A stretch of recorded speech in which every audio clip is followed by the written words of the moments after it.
మనం procurement centre లో 2 వారాల క్రితమే తిరిగి ఓ 10 days బ్యాక్ కూడా మీ అందరితోటి నేను సమావేశమై ఇదే సమస్య మీద మాట్లాడి ఇక్కడ ఉన్న యంత్రాంగం మీద ప్రెషర్ బిల్డప్ చేసిన విషయమే మీకు అందరికి తెలిసిందే.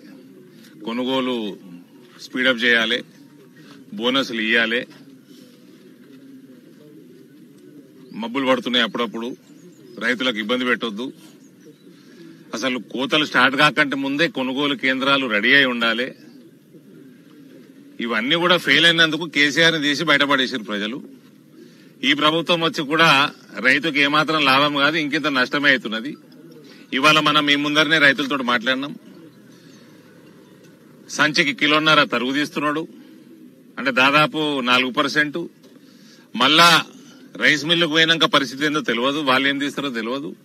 కాబట్టి అదే ప్రక్రియ కొనసాగుతున్నది ఈ ప్రభుత్వంలో కూడా, టీఆర్ఎస్ ప్రక్రియనే కొనసాగుతున్నది. రైతులకి ఏ గతి అయితే ఉండేనో అదే గతి ఇంకా కొనసాగుతున్నది. చాలా దురదృష్టకరం. దొడ్డు వడ్లన్నీ ప్రైవేట్ గా అమ్మేసుకున్నారు చాలా మటుకు. సన్నాలకు 500 రూపాయలు బోనస్ ఇస్తారన్న ఆశతోటి రైతులందరూ బిక్కుమని మబ్బులు పట్టినా, ఎప్పుడైనా టెన్షన్ వచ్చినా, వర్షం పడుతుందేమో అని అవన్నీ కూడా రిస్క్ తీసుకుంటూ ఆపుకున్నారు. ఇయ్యాలటి వరకు బోనస్ ముచ్చట్లేదు. బోనస్ ఇమీడియట్ గా రిలీజ్ చేయాల్సిందిగా మేము డిమాండ్ చేస్తా ఉన్నాము. కొనుగోలు తొందరగా చేసి క్లోజ్ చేయాల్సిందిగా, ప్రక్రియ పూర్తి చేయాల్సిందిగా మేము డిమాండ్ చేస్తా ఉన్నాము. రైతు వ్యతిరేకి ప్రభుత్వంగానే కాంగ్రెస్ ప్రభుత్వం ఇలా మారిపోయింది. ఇక దాంట్లో మేము కూడా ఒక 4 నెలలు పోని 6 నెలలు పోని కొత్త ప్రభుత్వము కేసీఆర్ రాష్ట్రాన్ని ఆర్థికంగా నట్టేట ముంచి పోయిండు అని మేము కూడా మస్తు సమయం ఇచ్చినాము. ఇప్పుడు దాదాపు సంవత్సరం వస్తున్నది, సంవత్సరం అయితా ఉన్నది. ఇప్పటికి కూడా ఏమాత్రం మార్పు లేదు. పెనం మీదకి వెళ్లి పొయ్యిల పడ్డట్టున్నది కథ రైతులది. ప్రభుత్వం మారి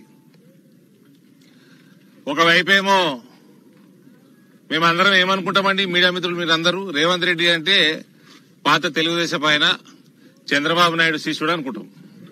అంతేనా? చంద్రబాబు నాయుడు గారు నిన్న అతిపెద్ద డీల్ ఒకటే సంస్థతోటి 500 కంప్రెస్డ్ బయోగ్యాస్ ప్లాంట్స్ డీలు ఉట్టి రిలయన్స్ సంస్థతోటి సంతకం పెట్టిండు. 65,000 కోట్ల ఇన్వెస్ట్మెంట్ అది ఒక రిలయన్స్ సంస్థ. వేస్ట్ ల్యాండ్స్, ఏదైతే వేస్ట్ భూములు ఉంటాయో ఆ భూములలో పెడతారు. క్లీన్ ఎనర్జీ కోసము ఈ బయోగ్యాస్ ప్లాంట్స్ ఆయన ప్రమోట్ చేస్తున్నాడు. ఆయన టార్గెట్ సుమారు 10 లక్షల కోట్ల ఇన్వెస్ట్మెంట్ క్లీన్ ఎనర్జీ మీద ఆంధ్రప్రదేశ్ లో రావాలని. అందులో మొట్టమొదటిది 65,000 కోట్లు డీల్ సైన్ చేసిండు. దీంతో 2.5 లక్షల ఉద్యోగాలు వస్తాయి, రైతులకి బెనిఫిట్ అవుతుంది. అయితే బయోగ్యాస్ ప్లాంట్స్ లో ఇదంతా అగ్రికల్చర్ రెసిడ్యూ, ఫుడ్ వేస్ట్, ఇవన్నీ కూడా దీని ద్వారా ఎనర్జీ ప్రొడ్యూస్ అవుతుంది, రైతులకి అదనపు ఇన్కమ్ అవుతుంది.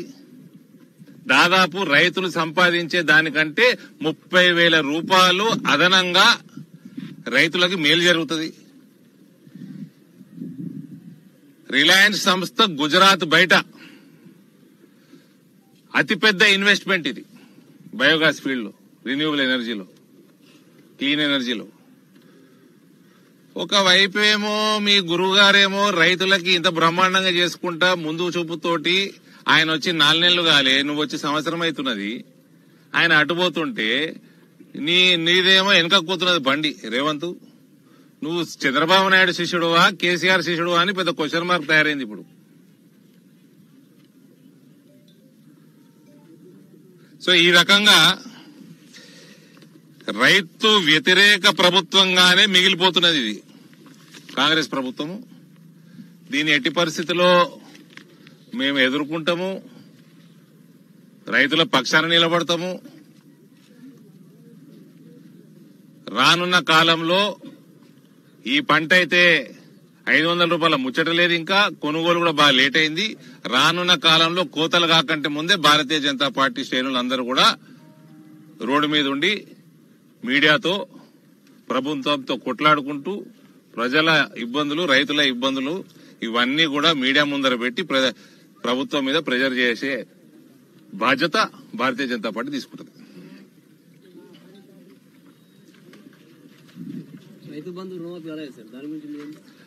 రైతు బంధు లేదు, రుణమాఫీ లేదు, 4,000 పెన్షన్ లేదు, 500 బోనస్ లేదు, తులం బంగారము లేదు, అదేదో 2,500 స్కీము లేదు.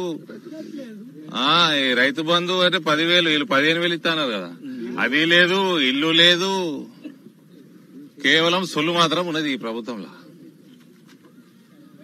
ఏమున్నది? వీళ్ళు ఇచ్చిన వాగ్దానాలు వెనక కూడా ఏమంటారు, తిరోగమనం అంటారా? ఆమె రేవంత్ పక్క రాష్ట్రంలో మీ బాసు ఏ రకంగా ముందుకు దూసుకుపోతా ఉన్నాడు రైతుల విషయాలలో, క్లీన్ ఎనర్జీ విషయంలో, ఎన్వైరన్మెంట్ విషయంలో, ఎంప్లాయ్మెంట్ విషయంలో, రైతులకు అదనపు ఆదాయం విషయంలో ఆయననేమో అడ్డుపోతున్నాడు. నువ్వు తిరోగమనం పెట్టినవేమే. కేసీఆర్ దోస్తీ ఎక్కువైనట్టుంది నీకు. కేటీఆర్, కవిత, ఈ పోరాగాల దోస్తీ ఎక్కువైనట్టున్నది.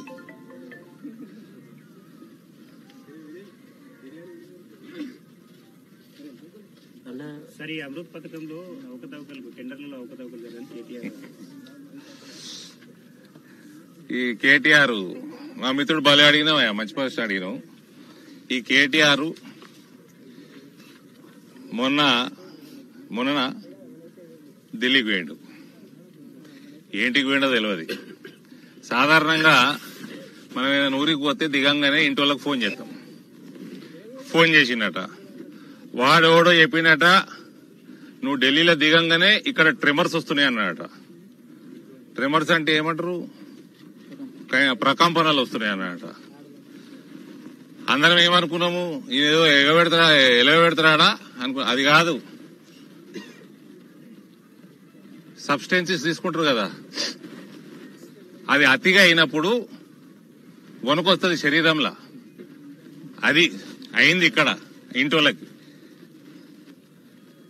నువ్వు దేనికి పోయినావు, ఎవరిని కలిసినావు? అది ఆయన అంటున్నాడు, మన జర్నలిస్ట్ మిత్రుడు మనోహర్ లాల్ ఖట్టర్ ని కలిసినట్టు కేటీఆర్ క్లెయిమ్ చేసుకుంటున్నాడు. ఫోటో ఏది, వీడియో ఏది? 2 రోజులు అయిపోయాయి. నిర్మాణ్ భవన్ పోయిందట.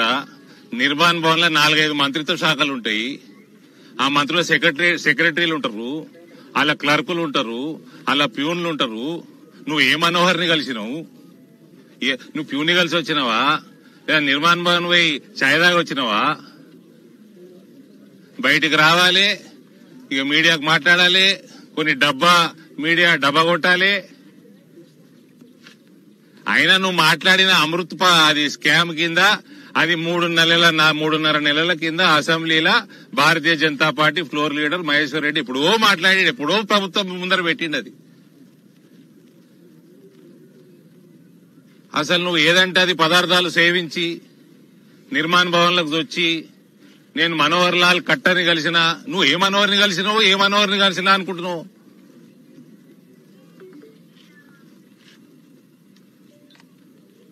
ఫోటో లేదు, వీడియో లేదు, పాత స్టోరీ. మహేశ్వర్ రెడ్డి 3.5 నెలల కింద మాట్లాడిన స్టోరీ వచ్చేవో తమాషాలు చేస్తున్నాడు.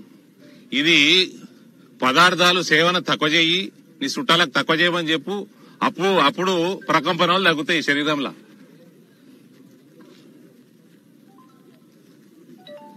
जंगल में मोर नाचा किसने देखा दिनेश भाई?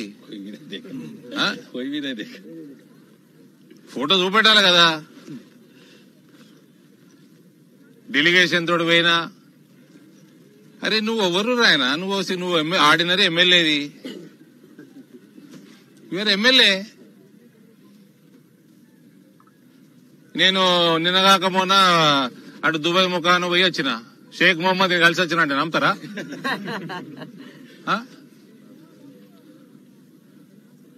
మా దోస్త్ అమెరికాలో ఉంటాడు, వాడు రోజు ట్రంప్ ను కలుస్తాడు, నమ్ముతావా?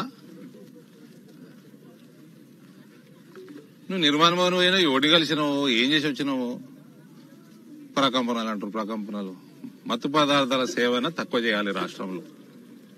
రేవంత్ రెడ్డి దృష్టి పెట్టాలి. మళ్ళా ఆ రాజపాకాల పార్టీలో కేటీఆర్ ఉన్నాడా లేదా, వచ్చిపోయిందా లేదా, రేవంత్ కూడా కొన్ని విషయాలు ఎందుకు వదిలేస్తున్నాడు, అక్కడ వచ్చిపోతే కేటీఆర్ కూడా టెస్ట్ చేయాలి. అవునయ్య కేటీఆర్, ఇంతగానం ఎందుకు మాటలు, నీ జుట్టు ఇచ్చే రాదు టెస్టింగ్ కి? నువ్వు రేవంత్ ఎప్పటి నుంచి పెట్టుకుంటారు మీరు ఛాలెంజ్లు? ఎన్నేళ్ళే?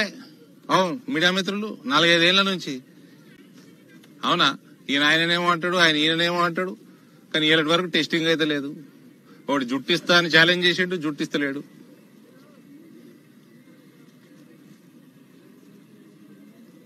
గది ఏ మనోహర్ని కలిసిండో ఏందో. ఏడాది పాలన విజయోత్సవాలు చేస్తుంది కాంగ్రెస్ పార్టీ. సిగ్గుమాలినతనానికి పరాకాష్ఠ ఇది. అన్న వడ్లకు ఫస్ట్ చెప్పిండు మేనిఫెస్టోలో వడ్లకు బోనస్ ఇస్తా అని, మరి ఇప్పుడు ఎందుకు తిరగాస్తా? సన్నానికే బోనస్ ఇస్తా, దొడ్డుకు బోనస్ సన్నాల కన్నా ఇస్తున్నాడా తమ్ముడు? అదానికి ఇస్తలేడు, మరి దానికి కూడా ఇస్తలేడు కదా. Thank you.